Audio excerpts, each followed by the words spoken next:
اورنگ آباد سے بین الاقوامی صحافت تک کا کامیاب سفر طے کیا۔ انہوں نے ثابت کیا کہ اگر انسان کے اندر سیکھنے کا جذبہ، مسلسل محنت اور اپنے پیشے سے محبت موجود ہو تو ایک مقامی اخبار میں بطور ٹرینی آغاز کرنے والا نوجوان بھی عالمی سطح پر اپنی شناخت قائم کر سکتا ہے۔ لوکمت ٹائمز سے شروع ہونے والا ان کا صحافتی سفر بعد ازاں بین الاقوامی افق تک پہنچا، جہاں انہوں نے اپنی تحریروں، ادارت اور صحافتی بصیرت سے ایک منفرد مقام حاصل کیا۔ آج وہ نئی نسل کے صحافیوں کے لیے اس حقیقت کی روشن مثال ہے کہ کامیابی کا راستہ شہرت سے نہیں بلکہ کردار، محنت اور مستقل مزاجی سے ہموار ہوتا ہے۔ سراج وہاب کی شخصیت میں انکساری، پیشہ وارانہ وقار اور اپنے شہر اور اپنی پہلی درسگاہ کے لیے محبت نمایاں نظر آتی ہے۔ یہی وجہ ہے کہ بین الاقوامی سطح پر کامیاب ہونے کے باوجود وہ لوکمت ٹائمز اور اورنگ آباد کو اپنی صحافتی زندگی کی بنیاد قرار دیتے ہیں۔ ان کی زندگی نوجوان صحافیوں کے لیے ایک پیغام ہے کہ خواب دیکھنا ضروری ہے، لیکن خوابوں کو حقیقت میں بدلنے کے لیے مسلسل محنت، صبر اور سیکھنے کا جذبہ اس سے بھی زیادہ ضروری ہے۔ سراج وہاب کی علمی، صحافتی اور ادارتی خدمات کو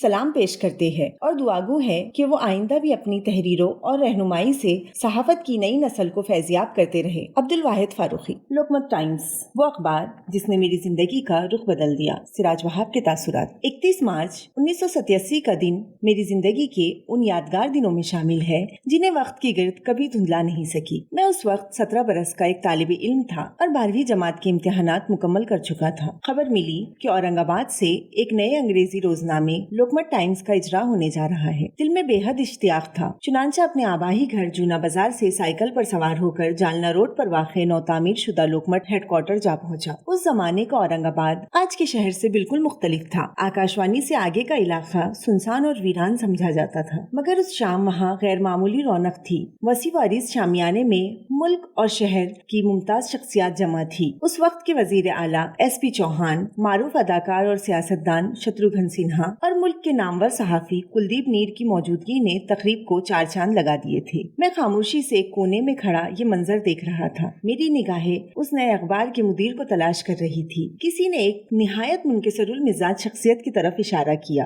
وہ آر کے مکر صاحب تھے۔ اس لمحے میرے دل میں ایک خواب نے جنم لیا کہ کاش ایک دن میں بھی صحافت کی اسی دنیا کا حصہ بن سکوں۔ اس تقریب کی سب سے بڑی کشش 60 صفحات پر مشتمل رنگین خصوصی اشاعتی شمارہ تھا، جس میں اورنگ آباد کی تاریخ، تہذیب اور ثقافت پر ملک کے ممتاز قلمکاروں کے مضامین شامل تھے۔ میں اسی خصوصی شمارے کی 2 کاپیاں حاصل کرنے میں کامیاب ہو گیا۔ گھر پہنچ کر جب میں نے اپنے والد کو شمارہ دکھایا تو بے اختیار ان کی زبان سے نکلا، واہ! یہی میرے جذبات بھی تھے۔ اس کے بعد میرا لوکمت ٹائمز آنا جانا معمول بن گیا۔ دفتر کا صحافتی ماحول مجھے اپنی طرف کھینچتا تھا۔ میں مدیر کے نام خط لکھنے لگا۔ مکر صاحب بڑی شفقت سے انہیں شائع کرتے، اگرچہ اکثر انہیں اثر-نو ترتیب دینا پڑتی تھی۔ چند ماہ بعد مجھے ان کی جانب سے ایک مختصر سا پوسٹ کارڈ موصول ہوا، جس پر صرف اتنا لکھا تھا، آپ دفتر کیوں نہیں آتے؟ میں فوراً حاضر ہو گیا۔ وہاں مجھے بطور ٹرینی صحافی ملازمت کی پیشکش ہوئی، جس کی ماہانہ تنخواہ 800 روپے تھی۔ اس وقت میرے لیے یہ صرف ایک ملازمت نہیں بلکہ زندگی کے خوابوں کی تعبیر تھی۔ 25 دسمبر 1987 کو میں نے لوکمت ٹائمز میں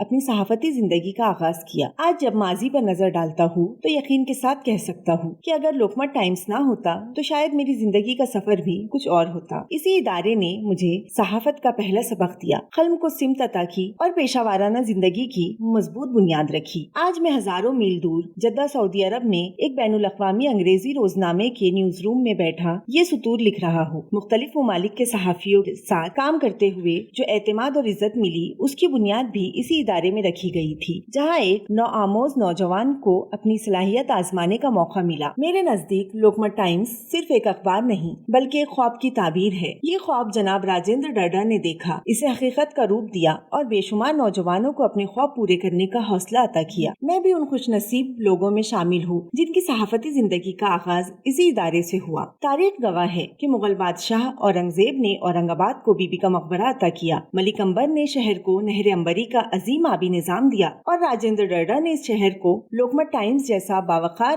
صحافتی ادارہ دیا۔ یہ ایسا تحفہ ہے جس کی قدر و قیمت الفاظ میں بیان نہیں کی جا سکتی۔ لوکمت ٹائمز کی سالگرہ کے موقع پر میں ادارے کی پوری ٹیم کو دل کی گہرائیوں سے مبارکباد پیش کرتا ہوں۔ ان تمام صحافیوں، مدیران، فوٹوگرافرز، ڈیزائنرز اور کارکنان کو سلام پیش کرتا ہوں جنہوں نے اپنی محنت اور لگن سے اس ادارے کو نئی بلندیوں تک پہنچایا۔ لقمہ ٹائمز نے صرف ایک اخبار شائع نہیں کیا بلکہ ہزاروں خوابوں کو حقیقت میں بدلنے کا ذریعہ بنایا۔ میں فخر سے کہتا ہوں کہ میری صحافتی زندگی کی پہلی سطر بھی اسی اخبار کے نام سے لکھی گئی تھی۔ سراج وہاب، مینیجنگ ایڈیٹر، عرب نیوز، جدہ، سعودی عرب۔